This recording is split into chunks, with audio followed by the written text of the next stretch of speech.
Oh. Oh, hi. Let me know if you can hear me okay. Let me know if you can hear me, guys. I haven't got a clue if you can. Hello, hi. I can see your comments though. Can you hear me? Awesome. Okay, great.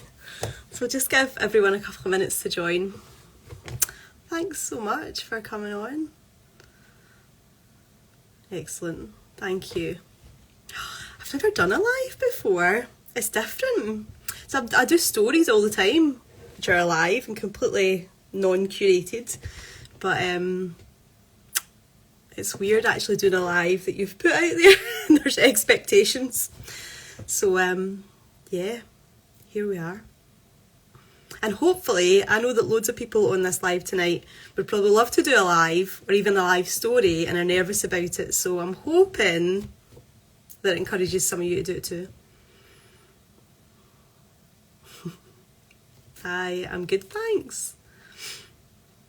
It's awesome that I can see all the comments.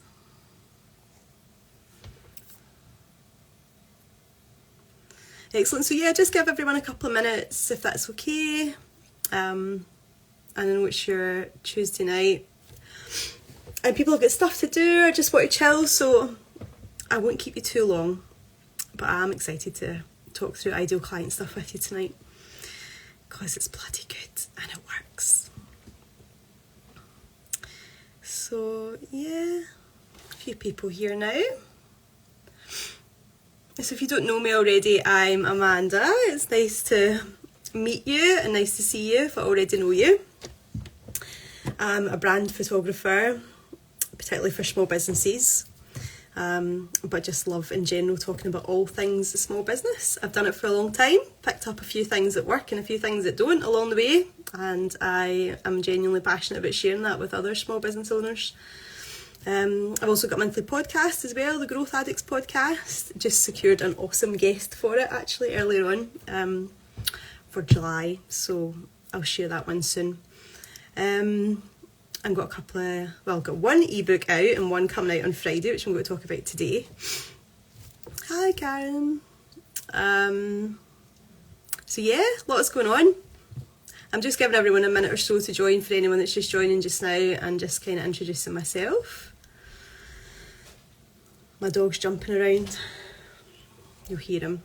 My kids are asleep though, so that's whoever did a prayer to the twin gods for my kids to be asleep for me to do this. Thank you.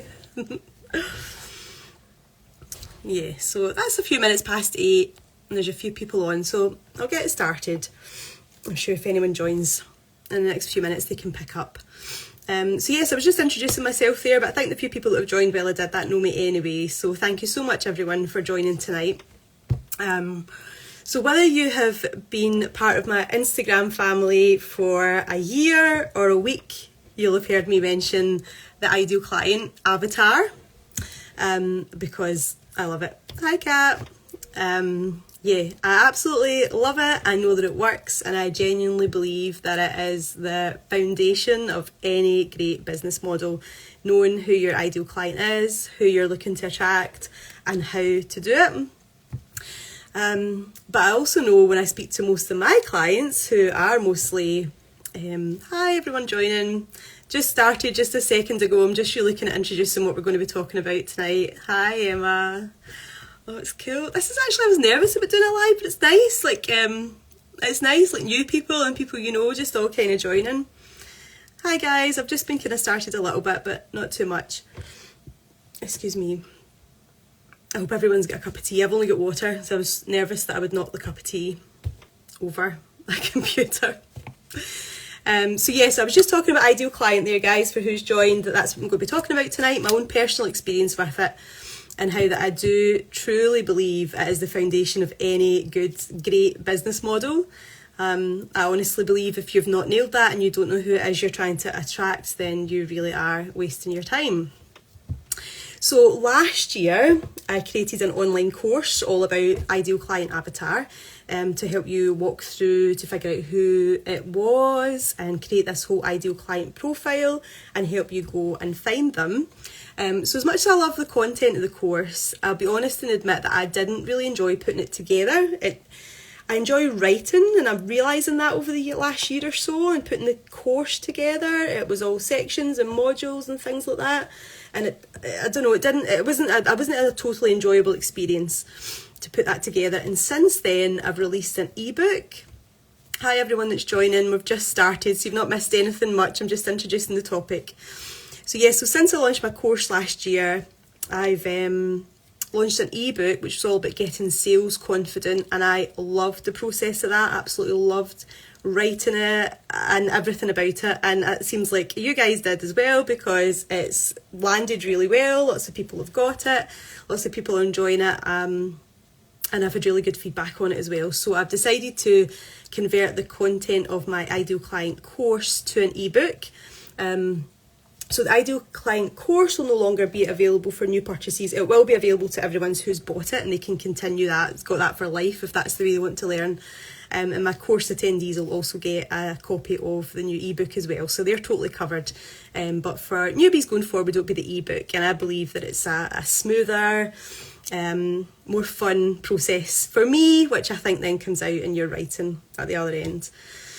Yeah. Hi everyone just joining. I'm just really introducing what I'm talking about tonight, just talking about Ideal Client. We've not really got into anything yet. Oh, excuse me, I've got a cold again. If anyone's got any tips, by the way, for not having a cold every other month, I'm open ears for them.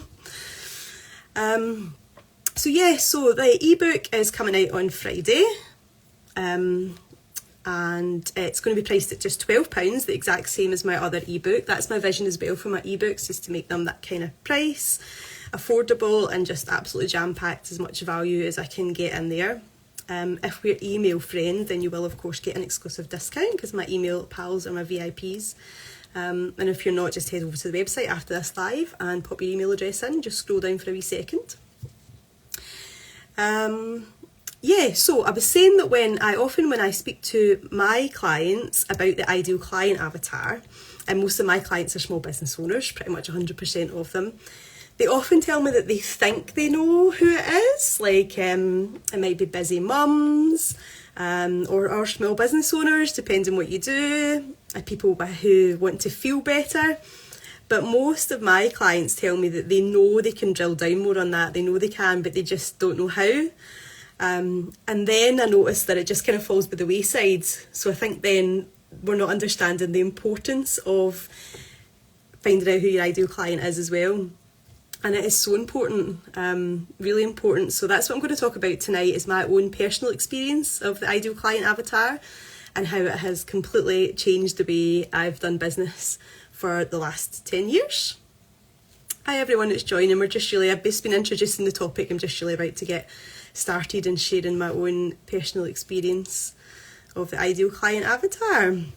So if you know me, you probably know this already. If not, then I've been in small business for just over 10 years, since 2013. And I absolutely love it. No turning back for me now. And this is my second business now that I'm in, doing photography and podcast, and ebooks and whatnot, and just generally spreading everything I know about e-business, small business, to everybody that I can. So when I first set up in business, as I say, about 10 years ago, just over 10 years ago, it was a wedding floristry business. So I used to be a florist in a previous life. And at the time, my ideal client was brides. End of. And if I was drilling down any deeper, it would be brides who wanted flowers for their wedding. That was it. That was as far as it went. And I put myself out everywhere in terms of marketing. Absolutely, I was everywhere. So I was in every bridal wedding Facebook group, Facebook itself, Instagram, all the social media. I was in bridal forums that I found online. I printed flyers and business cards and whatnot, and just various local businesses. Hi everyone that's joining. We're just getting started, just sharing my personal experience of the Ideal Client Avatar. So when I first started out with my wedding floristry business, I just did what is commonly known as spray and pray marketing. As it sounds, you just put it all out there with very little to none research behind it and hope that something comes of it. And that's what I did when I first set up with my wedding floristry business. That is exactly what I did. Hi everyone. So here's the thing. It was working to an extent. So I was attracting everyone and anyone, and they were converting into sales and bookings and whatnot. Hi guys, thanks for joining. I'm just getting started. We're just talking about my own experience of the ideal client avatar and how that changed things for me in business. So as I say, it was working, I guess, on paper, and that I was getting clients and they were converting into bookings and sales. But the clients I was mostly attracting, I'd say it was mostly bargain hunters, and clients with very high expectations and a very low budget for their wedding floristry. And there was a lot of haggling and a lot of work went into that in itself, and a lot of time just in securing those bookings. But I did it. I did all of that work, and I continued to put that work out there. So I would then photograph that work and share it on social media and use it in my printed flyers and whatnot, tell people about it, share the venues I was at, etc, etc. And then the thing is with that, the more of that you put out, the more of it you get back. So this just continued, that's the type of client that I was attracting. And really, I guess at the time I thought this is success. I had just started up in business. I was brand new. I was getting loads of inquiries. I was getting loads of bookings. I was very busy. I was doing wedding floristry. That's what I wanted to do. But as time went on, I guess I became, as the saying goes, a busy fool. I was busy, but when I really looked at it properly, I wasn't making the profit that I wanted to and that I knew I could. And I wasn't doing the type of work that I really wanted to do.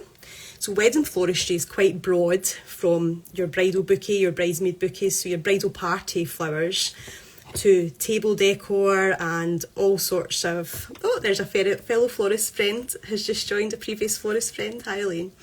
Wedding floristry is quite broad, and there's loads can be covered. And the stuff I enjoyed doing was large scale things like archways and large arrangements and suspending arrangements from the ceiling and things like that. And I understand that the bridal party flowers come with that package, that's fine, but a lot of the clients I was getting, it was just the bridal party flowers at the start. So it was just the bride and the bridesmaids and stuff, and in all honesty, I find that quite boring.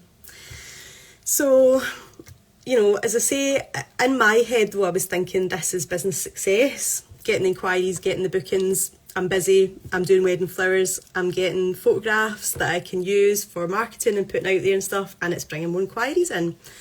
But I just wasn't fulfilled at that. I didn't feel challenged, and I knew I wasn't making the profit that I could make, and I wasn't doing stuff that I enjoyed. And there was times at the very start, and I thought, well, maybe I'm just not cut out for this type of business, because if this is what it is, then maybe it's just not for me. But before I even thought about throwing the towel or anything, and it was a long way off that, I was just having a bit of a, new in business, is this what it's like? And it's just that I'm just not cut out for it. But then I started looking into all things that are marketing and advertising and sales. And before then, I would have just wrapped them up in one big bubble. Marketing and advertising, I didn't really know the difference. Sorry, I should say, if you get any questions or comments throughout this, please just drop them in the comments. Feel free to ask. And yeah, busy fool, yeah, it's it resonates, doesn't it? I think we've all probably been there at some point as a small business owner. We've all been a busy fool at some point. So so I started looking into marketing and advertising and finding out a bit more about that, and honestly became quite obsessed with it quite quickly. It is a fascinating world of psychology in marketing and advertising. It's really interesting, something I found really interesting. Maybe if I could go back the way and go and study at uni or something, that might have been something I would have done, but not now. So got really into learning about marketing and advertising and sales and all the psychology and all the wheels and cogs behind it. Read a lot of books, like some of the ebooks that I'm now writing for you, which is pretty cool. Excuse me. And so it was during this that the ideal client avatar popped up, something I had never heard of before until that point. And yeah, for anyone that's just joined recently, this was about 10 years ago when I first set up in business. So started looking at this whole ideal client avatar chat, and I'm reading that it's actually possible to just market in your business purely for the type of work that you want to do and enjoy doing. I mean, that just sounds like such a luxury, but it's possible. You're the boss. It's your business. It is possible to market just purely for the work that you want to do, and to market directly to the person who is most likely to want to buy that product or service or offering from you. Obviously the position I'm in, thinking, what's going on here? I'm attracting all these inquiries and bookings and things, but I'm not enjoying it. I want to be doing this. I want to be doing something a bit different. But I mean, how can you tailor that to then be reading amongst this marketing training that's totally possible? Is like mind blowing. Like, I need to know more about that, and just went really deep on it from then. Got to work straight away. That's the thing, the ideal client stuff as well. It's exercises that you really need to work through, and it does take time. No one can really tell you who your ideal client is. You will know better than anyone who your ideal client is, because it's the person that you want to work with. And although we're creating this fictional avatar, this fictional character, they're out there. They are totally out there, and you can find them, and it's amazing when you do. So from there, I think what I did probably first off was got really clear on the type of work that I wanted to do. So as I mentioned before, for me in floristry at the time, and wedding floristry, it was all large scale installations that really got me going. That's right, your ideal client will find you. It's I guess I've never thought about this before, but the more I'm saying it, that whole law of attraction, what you put out is what you get back. If you're putting that out there, then they're going to find you. It's great. So in wedding floristry at the time, I was all about the big things. Doing bouquets and whatnot, I did them. It's fine, I understood they were part of the package, but it's not just what I wanted to do. Same as I had no inclination to open a shop and do day-to-day bouquets for birthdays, etc. I love that there's a place for that. Hats off to everyone that does it. It just wasn't for me. I just didn't find it challenging. And I really wanted to do the big things. I wanted to, and Elaine, who's on here, my friend who used to be a florist and has also now changed career, that getting into all the mechanics of things, like how you suspend things from the ceiling and how you get that archway to stand up, how you get those flowers to last in like the blazing sun of the summer weddings, all stuff like that. Could be stressful, right enough, but it was the stuff like that I found challenging, that really found interesting, that I wanted to do. So I got really clear on the work that I wanted to do and that I wanted to attract, and I knew it wasn't small weddings, it was going to be larger weddings who wanted not just the bridal party flowers, but table decorations and ceremony decor, and flowers everywhere basically.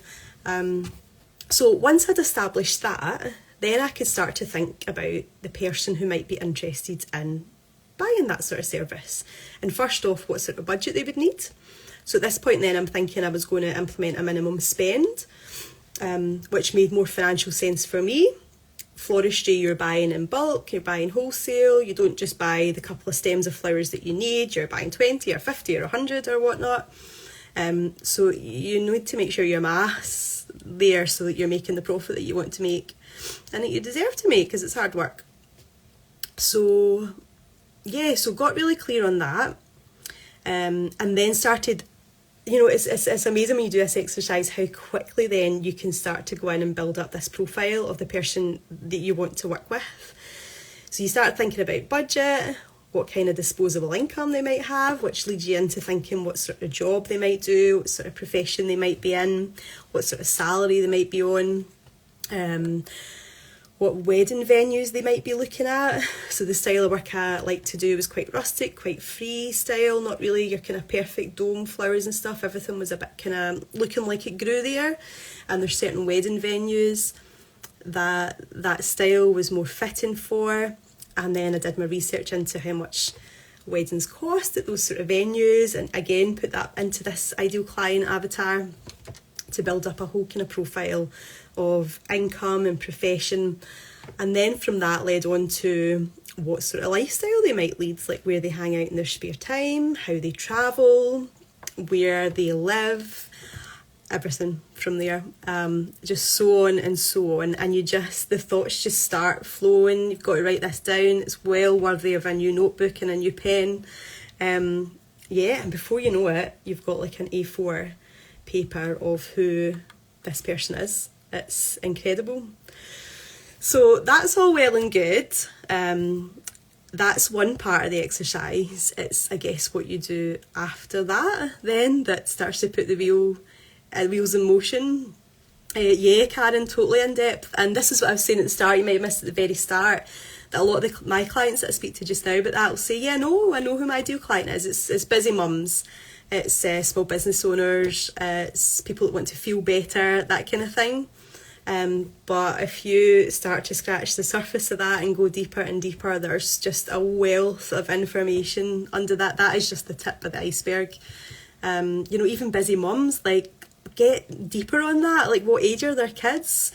And then we start to get into what are their problems and how are you solving them.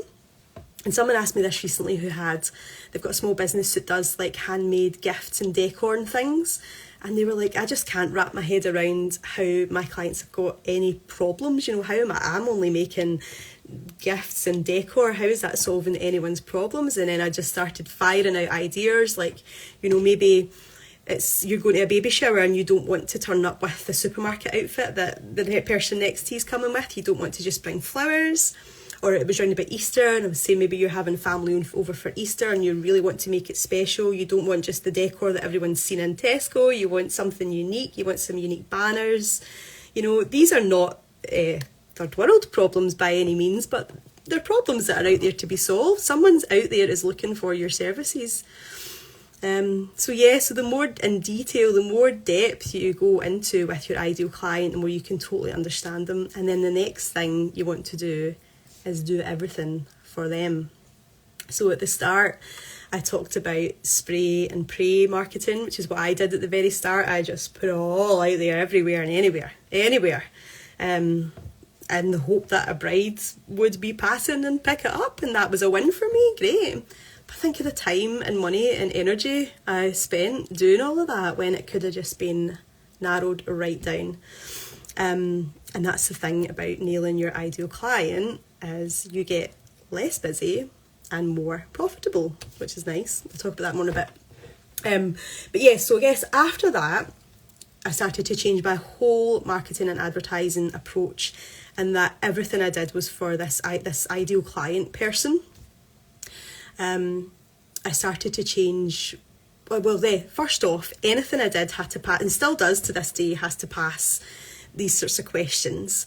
That am I speaking directly to my ideal client? So that's whether I'm putting out a social media post, I'm doing a live like this, or I'm putting a printed flyer together. Anything I'm doing, is this speaking directly to my ideal client? Are the visuals I'm using going to appeal to them? Are they going to catch their eye? And is the tone of voice I'm using, this is something that's really important for me, is it the same as I would use if I was face to face? So authenticity is such a big thing just now. We hear about it a lot, but I do think it's important for me. I would struggle to be anybody else, so I have to just be able to chat as I would chat if we were just sat together. So that's the sort of group of questions that I have in mind, just running through before I put anything out there. And then that led to me at that time totally changing how I showed up. So I started to pull away from some of the Facebook wedding groups I was in. Hi, people still joining. So yeah, started to pull back from the likes of bridal wedding groups on Facebook and things. Again, absolutely no harm to them. It's just that in there's a lot of, can anyone recommend a florist for 100 quid that just to do the bridal party flowers and whatever, that was a lot of that in there. Which wasn't what I was wanting to do anymore, which is fine.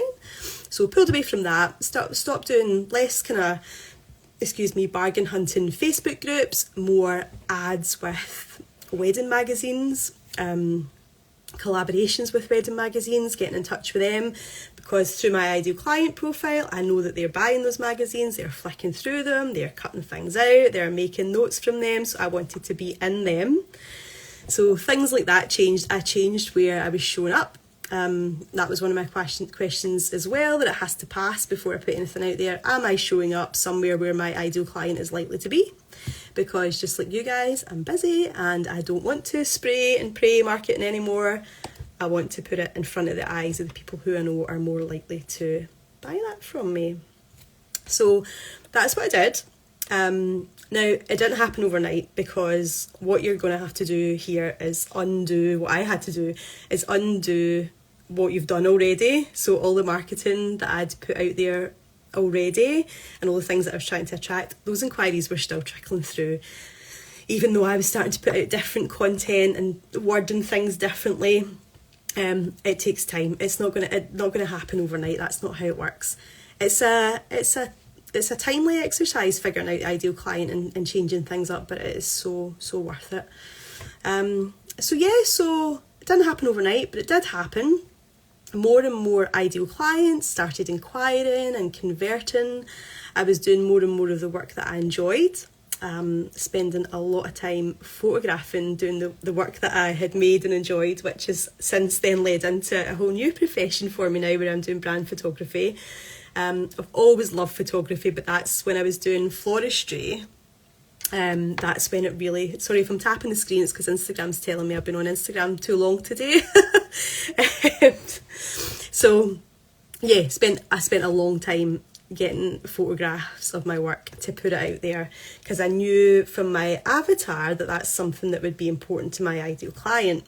The visuals, that things looked good, built that trust and really helped them imagine those sorts of florals being at their own wedding. So I knew it was important, so I spent a lot of time on that, and it happened slowly but surely. Those budget sort of inquiries fell away and more of the ideal client stuff came in. And the more I showed what venues I was working at as well, I was always tagging them on social media, or sending into wedding magazines if I'd done something pretty unusual, if they wanted to feature it. And I was featured in a ton of wedding magazines. Some were paid ads, and some were just collaborations where they were needing the feature, as part of something else. I got to stage wedding magazines and blogs and things would contact me and ask if I had a certain colour of a wedding that I'd like to share, which I would jump at the chance, because I knew that my ideal client were reading those sorts of magazines and those sorts of online blogs. Hi Nicole. So yeah, fantastic. And the venues as well, that was a really big thing. So when I was sharing the venues that I was working at, brides and grooms who have booked that venue for the future were finding me through location tags and whatnot on Instagram. And then I knew that that's something my ideal client wanted. They wanted a florist who knew the venue, who'd worked at the venue previously, who knew the little nooks and crannies that could be doing with a wee flower arrangement and can be brightened up, and how to reuse your flowers and stuff in the venue. So that made a massive difference as well.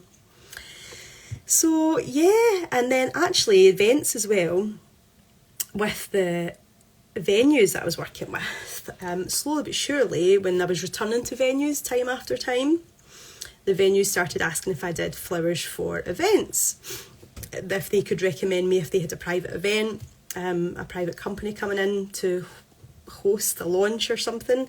And again, I just checked in, what kind of flowers are we talking? And they were like archways and table decors and whatever. Yes please. And that's how events kicked off as well. And then that really just became word of mouth between venues and companies and things. So I actually got to the stage with my wedding and event floristry business by that point that I was booked up, that a bride or groom would have to book me about 18 months in advance, no joke, to get their wedding date, because my summers were pretty fully booked. Even though I was less busy, so I had gone from maybe having to do 2 or 3 small weddings a week to make the profit that I would want to make, and that's a lot of work, to doing 1 large wedding a week to make more profit.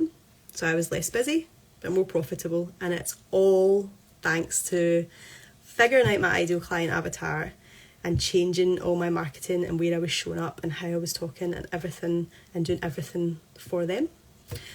So yeah, it certainly did work in my wedding floristry business.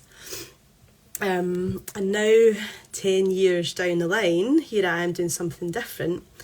And I still stand by what I said at the start, that knowing your ideal client inside out is the foundation of any good business model, and that's a hill I'll die on, as they say. I truly just believe if you don't know exactly who you're targeting and what their lifestyle's like and where they hang out and where they are and how they do things and what they're really looking for, then you're wasting your time. It's the key, and I know fine well that we're not all doing it. I know we're not, and that makes me sad. I want you all to be doing it so that you can make life easier for you and make your business better. It's a much easier life, it is. It's not an easy task to nail, but it's worth it. So now, as I say, 10 years down the line, I'm doing something different, set up my photography business from scratch last year, and that's how this started, was a hobby photography Instagram page. And then I started I've always enjoyed speaking to small business owners. When I was in my floristry business, I always met lots of other small business owners, like the photographer, videographer, stationery and whoever was on site for the wedding. By the way, can you see how much I talk with my hands? And it's so hard when I do my podcast. I'm not allowed to do this because it picks up the noise. So I've got to kind of sit like this doing my podcast.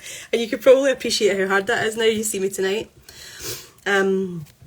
Oh, thanks, Kat. I'm glad. I'm so glad. And if you've got any questions at any point, just fire them in the comments. Honestly, totally open for a chat. So set up my photography business as a hobby last year, and it just kind of grew and grew. And now, just a year or so later, I'm doing something that I love as well. I'm doing something I love again. And I'm booked up in months in advance too, and it's purely, don't get me wrong, there's a good dose of hard work in there as well. I do spend a lot of time, as much as I can, building it up, but I would put a lot of it down to the fact that I've done the work on the ideal client at the start. I knew this time to do it at the very start before I kind of kicked a ball. What kind of work I wanted to do, who was most likely to buy that from me, and how to market to them. Hi Leslie, on you talk with your hands too. Yep, I know, it's hard going, isn't it? And I don't know, actually, for all I know, the noise could be picking up on this. I'm not sure, because I can't hear myself back on this one. But I know when I do my podcast, if I move around, then it creates lots of noise. But it's a hard habit to stop, isn't it? So I'm still doing the same thing 10 years later. I'm still doing that same process, figuring out the work I really want to do, who's likely to buy, and creating the ideal client avatar, and then targeting everything and doing everything I do is for my ideal client. You'll not see many other things out with that, really. Everything I do is for them, and it works. So here I am. I don't know if my business is a year old yet. I launched my website in September, so I kind of use that as a benchmark. Started the account kind of February, but I think my first proper shoot was in July, so maybe that's my kind of anniversary time. So not even a year old. And as it stands today, my calendar's here, I don't have a photography slot until October. So I'm fully booked for brand photography until October. So grateful, like crazy grateful. That's other businesses trusting me with their vision, which is massively important. Some of these images are the first impression that someone will get to see when they look up your business. So to be trusted with that is not something I take lightly. But yeah, it's down to hard work, and I'll say it again, it's down to this ideal client and knowing exactly who it is I want to work with. Thanks, guys.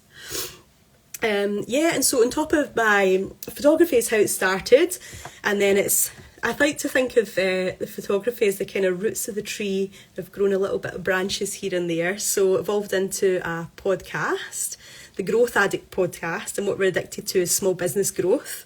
Because I'm just realising how much I absolutely love this chat. Like, I mean, I'm not going to keep you all night, but I could. Like, I could happily you guys would all be logging off and I'd still be like, oh, and another thing, because honestly, I really, really enjoy talking about it. I love photography as well. I can only envisage that always being the foundations of my business because I really, really love it. I love the whole process of finding out about the business I'm going to shoot with, doing the actual shoot. I love the editing process, and then that nerve-wracking delivering in the gallery. Do they love it? Do they not? And then when they do, and just that job well done feeling, it's brilliant. And then when you see those photos pop up that these small businesses are using these images to grow their business, it's fantastic. I love it. But yeah, sorry, it's evolved into my podcast as well. And like, this is something I wasn't expecting at all. The very first episode went in at number 43 in the Apple podcast charts.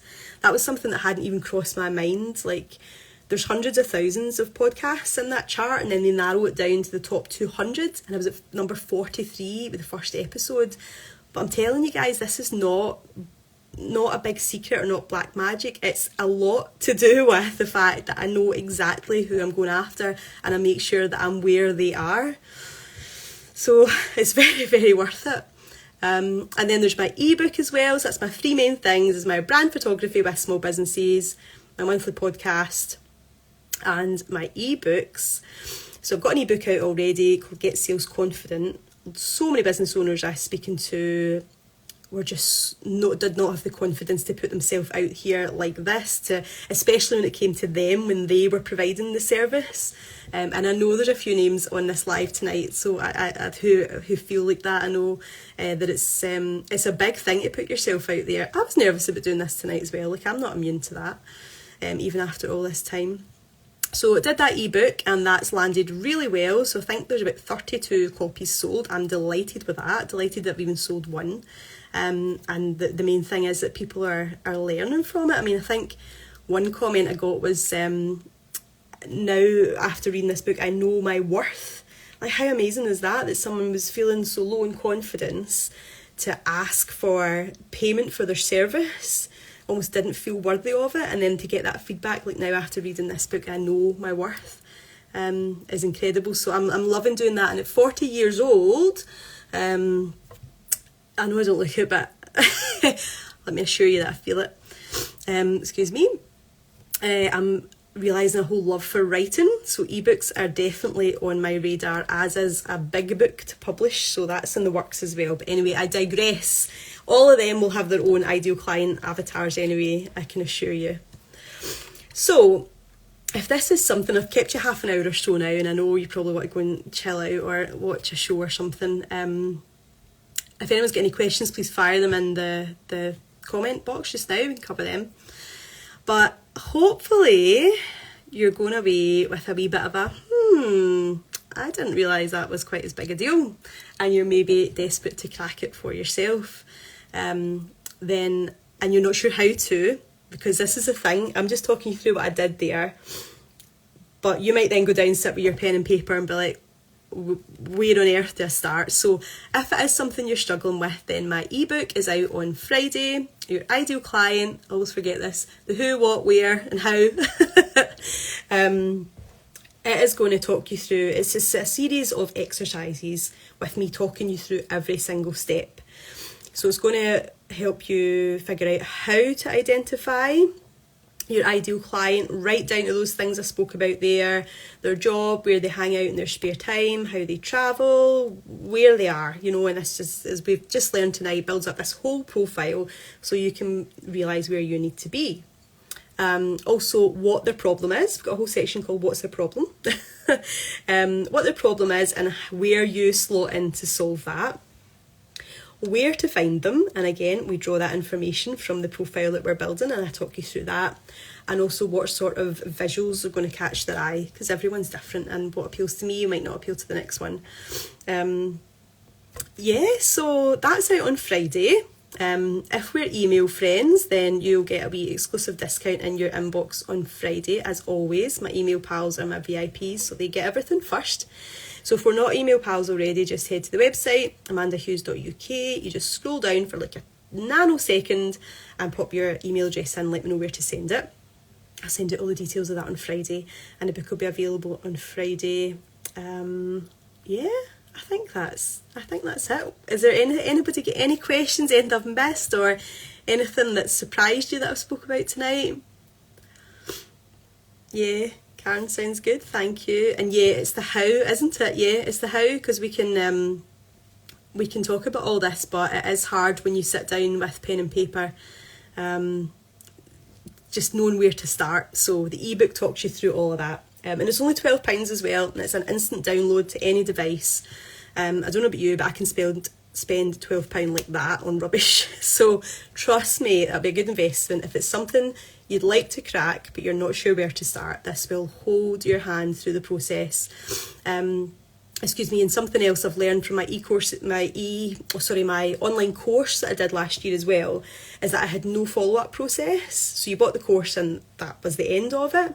But with the book, you'll get some email support as well, opportunity to ask me any questions, give me any feedback, maybe I've missed something, and I'm always all ears. I want to fix that if I've missed something, or if you've got some questions, then there'll be an open forum for that for a little while after you bought the ebook as well. So I'm still here if you need me. But yeah, I'm really excited about getting out there. It's a great subject. It's an untapped resource for many. So keep your eyes peeled on Friday. If you missed the start of this live, I am hoping to record it and offer a replay. I didn't advertise that because I've actually got no clue how to do it, but I'm hoping when I press end it's going to pop up and prompt me to save the video, in which case I'll email it out to everyone. So if you're not an email friend, go and jump on just now to the website and let me know where to send emails for you. If you are, then all going well, you'll get a replay of the live tomorrow in case you missed any of it or there are any you want to go out. And for everyone, keep an eye on your emails or Instagram on Friday, and you'll get all the details of the ebook, and I hope it's helpful. Thank you so much everyone for joining me. I don't know why I was nervous, because there was nothing to be nervous about. So if anybody's joined tonight is got any nerves about doing a live, just do it. As one big company says, you'll enjoy it and it's worth it. It's good fun. So enjoy the rest of your night. Thanks so much everyone for joining. Excuse me. Oh, thanks Karen. I'll speak to you soon. Thanks.